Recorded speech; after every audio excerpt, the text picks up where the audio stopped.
Shalom, selamat pagi Bapak Ibu Saudara-saudari yang dikasihi Tuhan kita Yesus Kristus.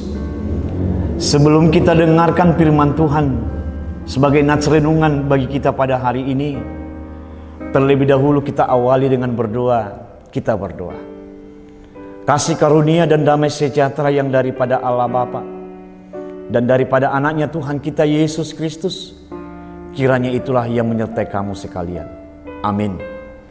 Bapak Ibu Saudara-saudari yang dikasihi Tuhan kita Yesus Kristus, firman Tuhan sebagai nats renungan bagi kita pada hari ini, Sabtu tanggal 13 Mei tahun 2023, diambil dari surat kiriman Rasul Paulus yang pertama kepada jemaat Korintus pasal 1 ayat 27. Demikian bunyi firman Tuhan.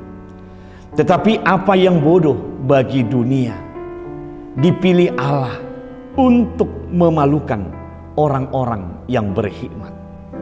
Dan apa yang lemah bagi dunia dipilih Allah untuk memalukan apa yang kuat. Demikian firman Tuhan.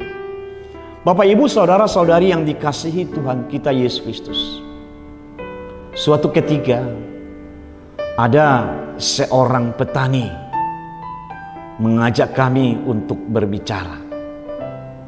Petani ini mengatakan, marilah kita lihat kehidupan daripada tumbuh-tumbuhan.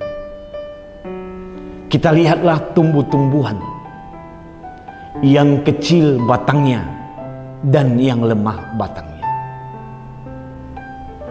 Lihatlah, justru tumbuh-tumbuhan yang kecil batangnya dan yang lemah batangnya, justru tumbuh-tumbuhan inilah yang menghasilkan buah yang besar dan yang lebat.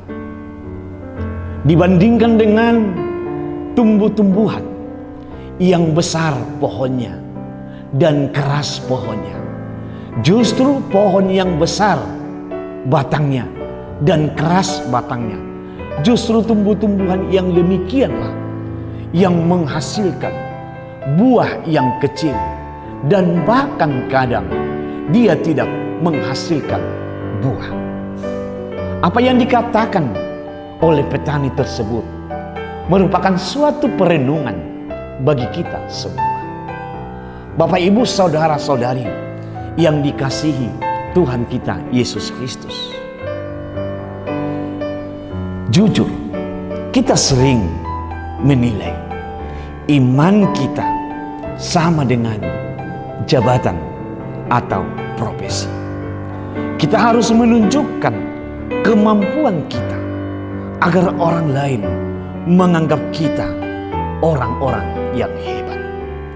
Kita harus berkompetisi untuk menjadi nomor satu, untuk mendapatkan pengakuan dari orang-orang di sekitaran kita.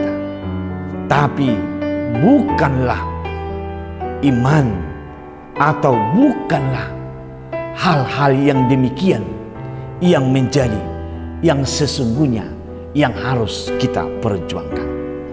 Dalam nats ini bukanlah iman atau bukanlah mau mengatakan kepada kita bahwa kebodohan dan kelemahan merupakan hal yang baik.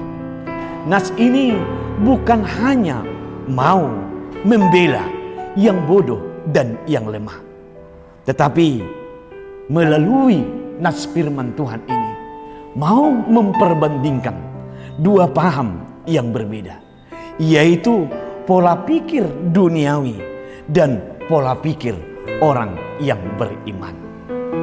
Kebodohan dan kelemahan sering kita maksudkan atau sering kita anggap suatu kekurangan dari diri seseorang.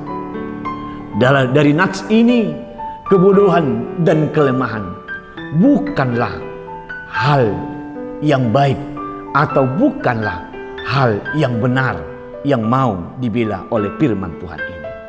Tetapi dari firman Tuhan ini mau dikatakan atau mau berbicara kepada kita, di mana sering orang menilai, orang-orang yang sering banyak berbicara, itu adalah orang-orang yang pintar. Dan orang-orang yang rajin mendengar, itu adalah orang-orang yang bodoh. Tetapi justru iman kita mengatakan, justru orang-orang yang rajin mendengar, itu adalah orang-orang yang pintar. Di mana dia itu, di mana orang yang rajin mendengar itu, dia akan lebih banyak mengetahui karena dia sering mendengar, daripada orang-orang yang rajin berbicara tetapi pengetahuannya hanya sebatas itu saja. Bapak, Ibu, saudara-saudari yang dikasihi Tuhan kita Yesus Kristus, setiap orang berkompetisi untuk mendapatkan suatu kemenangan. Dan kemenangan itu didapat berbagai cara. Bisa dengan yang tidak baik, bisa dengan kecurangan. Dan di dalam iman, kemenangan yang demikian bukanlah kemenangan yang baik. Tapi justru di dalam iman, kemenangan yang baik adalah jikalau kita mampu berdamai dengan diri kita sendiri, berdamai dengan sesama, atau berdamai dengan orang lain. Oleh karena itu, Bapak, Ibu, saudara-saudari yang dikasihi Tuhan kita Yesus Kristus, marilah kita berusaha untuk menang dari segala pergumulan-pergumulan di dunia ini dengan selalu mengalah dan selalu untuk memuji Tuhan di dalam kehidupan kita setiap hari. Oleh karena itu, itulah yang menjadi perenungan kepada kita. Kelemahan atau kebodohan bukanlah suatu penghalang bagi kita untuk mencapai sesuatu hal. Oleh karena itu, yakinlah kepada Tuhan. Tuhan akan menyertai kita. Amin. Kita berdoa. Terima kasih Tuhan buat firman-Mu yang telah kami dengar, di mana firman-Mu mengajar dan membimbing kami, agar kami ya Tuhan selalu taat dan setia kepada Tuhan. Oleh karena itu ya Tuhan, ingatkan kami, mampukan kami, agar kami selalu melakukan apa yang diperintahkan firman-Mu dalam kehidupan kami setiap harinya. Buat seluruh warga jemaat-Mu, Tuhanlah yang selalu menyertai mereka, membimbing kehidupan mereka, dan memberikan sukacita kepada mereka. Dan dimanapun mereka sekarang berada ya Tuhan, di dalam melakukan segala pekerjaan mereka, dalam melakukan segala aktivitas mereka, Tuhanlah yang selalu menyertai mereka. Terpujilah nama Tuhan. Dalam nama Yesus Kristus kami berdoa. Amin.